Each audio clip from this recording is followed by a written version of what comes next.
आज असार 1 गते है साताको पहिलो कारोबार आइतबार जुन 15 गते 2025 इन्भेस्टर र ट्रेडरको माइन्डसेट कस्तो हुनुपर्छ, कस्तो रणनीतिहरू लिएर अघि बढ्नुपर्छ र यो आजको क्यान्डलले के जनाउँछ त है र भोल्युमले के देखाउँछ, यो विषयमा हामी चर्चा गर्नेछौँ। त्योभन्दा अगाडि आजको सब इन्डेक्सतिर ध्यान आकर्षण गराउन चाहन्छु। सरसर्ती आजको सब इन्डेक्सलाई हेर्ने भने बजारको सुरुवात राम्रै थियो, आक्रामक जस्तै देखिन्थ्यो, तर अन्तिम 2 बजेपछि भने खासै बजारले राम्रो लय त लिन नसके भने सामान्य वृद्धि देखाएको छ। 0.47 ले बजार बढेको छ।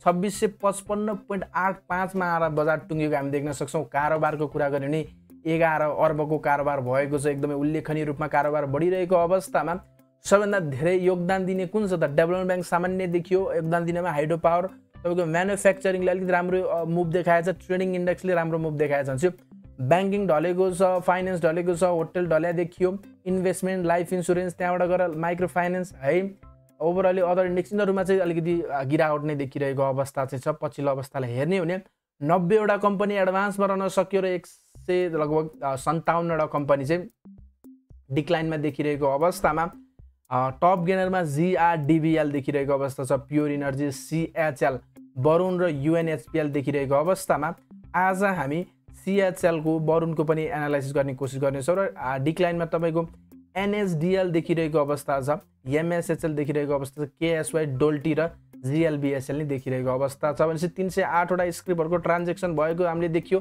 सामान्य तपाईँको आजको बजारलाई हेर्ने हो भनेपछि टेक्निकल्ली के देखिन्छ त है? बजारलाई सरसर्ती हेर्दाखेरि बजारमा खासै त्यस्तो माहौल नदेखिएको, न बजार बढेको न घटेको जस्तो देखिन्छ। सरसर्ती लगानीकर्ता, सामान्य लगानीकर्ताले हेर्ने हो भने बजारमा त खासै चाम छैन कि क्या हो है, बजार त बढेको छैन है, आज त सामान्य बढ्यो भन्ने चाहिँ अनुभूति तपाईँको अभियसली पनि सानो लगानीकर्तालाई भइरहेको अवस्थामा अभियसली पनि है।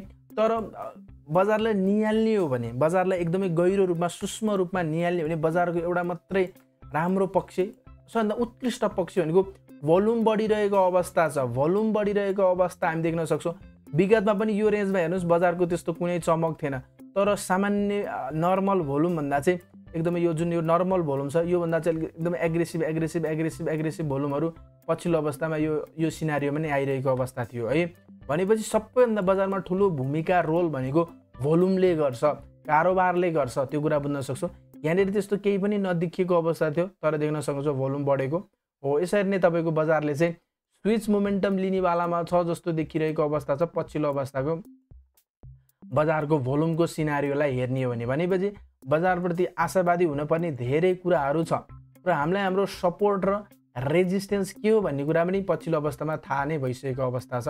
अभियसली पनि सरस्वती नेप्सेलाई हेरौँ ल, ठिक छ। नयाँ हुनुहुन्छ भने हाम्रो च्यानललाई लाइक गर्नु होला, सब्सक्राइब गर्नु होला र थप सहयोग गर्न अवश्य पनि सक्यो। भनेपछि हाम्रो सपोर्टको कुरा गर्ने हो भने पछिल्लो अवस्थामा हाम्रो जुन एउटा 2600 को सपोर्ट थियो र अर्को पनि सपोर्ट बनिसकेको अवस्था चाहिँ यो हाम्रो लगभग 2600 लगभग 29 को है, 29-30 को सपोर्ट पनि छ।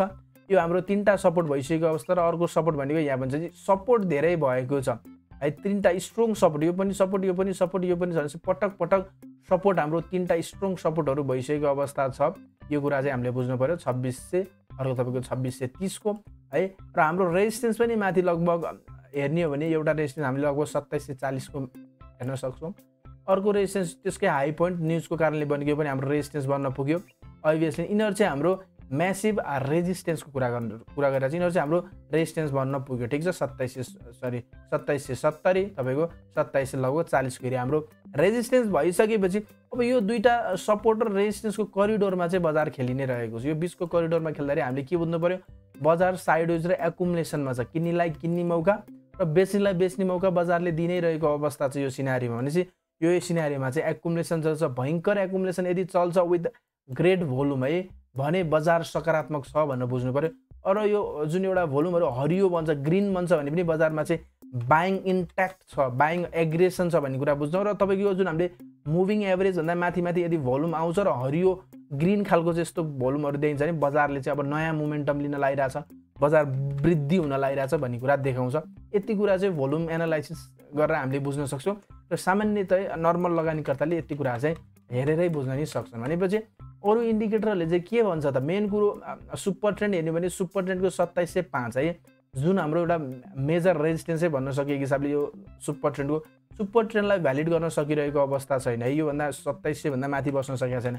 यदि भोलिको दिन 2705 भन्दा माथि क्यान्डल आएर बस्छ भने बजारले नयाँ भनौँ एउटा ट्रेन्ड चेन्ज रिभर्सलको सङ्केत देखाउँछ भन्ने कुरा यहाँबाट बुझ्न सक्छौँ। बोलिङ्गर ब्यान्डको मिडल ब्यान्ड थोरै तल आएको छ अभियसली पनि है। तपाईँको साइडवेज बजारमा कहिले मिडल ब्यान्ड तल आउँछ, कहिले मिडल ब्यान्ड माथि जान्छ, यो त सामान्य रूपमा चलि नै रहन्छ है। भोलाटिलिटी छैन बजारमा भन्ने कुरा देखिरहेको अवस्था चाहिँ छ है। बजारमा चाहिँ लगानीकर्ता बढेर चढेर किनिरहेको अवस्था छैन, एउटा लेभलमा कन्सोलिडेट रेन्जमा चाहिँ बाई गरिरहेको अवस्था छ। ओभरअली नेप्से हेरेर देखिन्छ र अहिलेको अवस्थामा इएमए भन्दा तल चाहिँ सकारात्मक देखिएन। पिभट पोइन्टको सपोर्ट भनेको 2608 र तपाईँको चाहिँ 2600 लगभग 89 को एरिया रेजिस्टेन्स रहेको अवस्था छ। यो पनि सामान्य भएको। भोल्युमको हामीले कुरा गरिहाल्यौँ, भोल्युम राम्रो देखिरहेको अवस्थामा छ र एमएसी मुभिङ एभरेज च्यानलको बिचमा हिँडिरहेको अवस्था छ। अब यसले चाहिँ यो च्यानलभन्दा तल आउँछ भने अलिकति गिरावट सुरु भयो भनेर बुझ्न सक्छ। स्टिल च्यानल भित्रै छ, स्टिल न्युट्रल फेजमा छ एमएसी हेर्ने भने। एमए टु इएमए क्रस हेर्ने भने चाहिँ बजार सामान्य झरिरहेको अवस्थामा पनि यो एमए टु इएमए क्रसले चाहिँ यसलाई चाहिँ क्रस हानेको छ। यसको मतलब बजारमा बाइङ मोमेन्टमै छ। यो जुन आजको दिनको क्यान्डलको फर्म छ, नेगेटिभ क्यान्डल देखियो, कारोबार देखियो, यसले जे पनि बजारमा चाहिँ बायरको एग्रेसनै छ है। अहिलेको प्रेसर भनेको बायरकै छ भन्ने कुरा देखाइरहेको अवस्थामा सुपर ट्रेन्डले के भन्छ त, सुपर ट्रेन्डको त कुरा भइ नै रह्यो भनेपछि सरस्वती एमएसिडी अनुसार सरस्वती विश्लेषणहरू के दिन्छ। अभियसली पनि जेरो लाइन भन्दा माथि गएपछि ट्रेन्ड चेन्ज पुल ब्याकको सङ्केत बजारमा हुन्छ भने हामीले पहिला पनि रिपिटेडली कुरा गरि नै रहेको छौँ। अब अहिलेको सिनारियो भने जेरो लाइन भन्दा माथि तपाईँको एमएसिडी लाइन र स्ट्रेन्ड लाइन पुगेको नै हो। फेरि पनि यहाँ सामान्य करेक्सन जस्तो देखाएर स्विच मोमेन्टम बजारले गर्छ भन्ने कुरामा म पूर्ण रूपमा आशावादी छु। एमएसिडी हेर्दाखेरि पनि ठिक छ, एकदमै डाइभर्जेन्ट बनिरहेको अवस्था छ बिचबिचमा है। जस एउटा बढ्नको लागि एकुमुलेसन लिइरहेको अवस्था छ र तपाईँको एडिएक्स हेऱ्यो भने एडिएक्स 24 भन्दा मास्तिरै फर्किरहेको अवस्थामा भोलि 25 भन्दा माथि जान्छ भने रिभर्सलको सङ्केत हुनसक्छ, बजार ट्रेन्डी मुभहरू देखाउन सक्छ भन्ने कुराको एउटा चाहिँ एडिएक्सले पनि देखाइरहेको अवस्था। एकदमै अहिलेको अवस्थामा एक्जिट भन्दा पनि एकदमै प्रिपेयर भएर बस्नुपर्ने देखिरहेको अवस्था छ र एकचोटि सरस्वती हेर्ने भने यहाँबाट एउटा गिरावट भयो, तपाईँको ओभर सोल्डतिर जान सकेन, फेरि पुल ब्याक भयो, सामान्य जस्तो बेला यसरी डब्लु जस्तो बुम हुने चान्सेस म्याक्सिमम हाई हुन्छ जस्तो यहाँनिर है। यसरी फर्केको छ, यस्तो चान्सेसहरू एकदमै यस्तो डब्लु टाइप गर्न फर्किने चान्सेस यहाँ पनि हुन्छ। यो चाहिँ देखिरहेको अवस्था बजारले जो अब छिट्टै यात्रा मासतिरै लिने सम्भावना छ है। बुल लय नै समाउने चान्सेस म्याक्सिमम देखिरहेको अवस्था छ। यस्ता चोस्टिकार छ। इभन आरएसआई हेर्ने भने 40 मैले पहिल्यै भनेको छु डब्लु प्याटर्न बनाउनु खोजेको छ कि जस्तो लागेर त्यसलाई यसरी झरेर यसरी माथि आएर फेरि थोरै तल यसरी फेरि फर्किने क्या हो। यो चाहिँ बजारले देखाउला जस्तो सङ्केत भइरहेको छ। अभियसली आरएसआईबाट पनि सकारात्मकै रूपमा हेर्नुपर्ने देखिन्छ बजारलाई, ठिक छ। भोल्युमबाट सकारात्मक, इन्डिकेटरबाट सकारात्मक है। अभियसली पनि इचिमोको क्लाउडमा पनि बजारलाई सकारात्मक रूपले हेर्नुपर्छ। यो सामान्य बजारलाई पनि देखिरहेको अवस्था छ। यहाँ देखिन सक्छ क्लाउडको लगभग सामान्य क्लाउड क्लोज भएको हुन लागेको जस्तो देखिरहेको अवस्था छ। भोलाटिलिटी फेरि पनि फर्किने सङ्केत छ, थोरै यो रेतिर साइड चलेर है यो हप्ता त्यसरी बजारले नयाँ लिने सङ्केत जस्तो इचिमोको क्लाउडले भन्छ है। क्लाउडको फर्म अनुसार चाहिँ बजार थोरै साइड जस्तो चल्ने, थोरै तपाईँको किन्नेलाई किन्ने मौका, बेच्नेलाई बेच्ने मौका दिने अनि फेरि फर्किने अवस्था छ। भनेपछि हामीले कहाँसम्म सचेत भएर बस्नु पऱ्यो, 2628 29 को एरियातिर, 30 को एरियातिर र अर्को तपाईँको 2600लाई ब्रेक गर्छ भने अलिकति नेगेटिभ भएर सोच्नु पऱ्यो। नत्र भने बजार चाहिँ बुलिस मोमेन्टममै छ भने मजाले पूर्ण रूपमा ढुक्क भएर बस्न सकिने अवस्था छ। भनेपछि एक दुईवटा स्क्रिप्टको चर्चा गरौँ के छ त अहिलेको अवस्थामा है।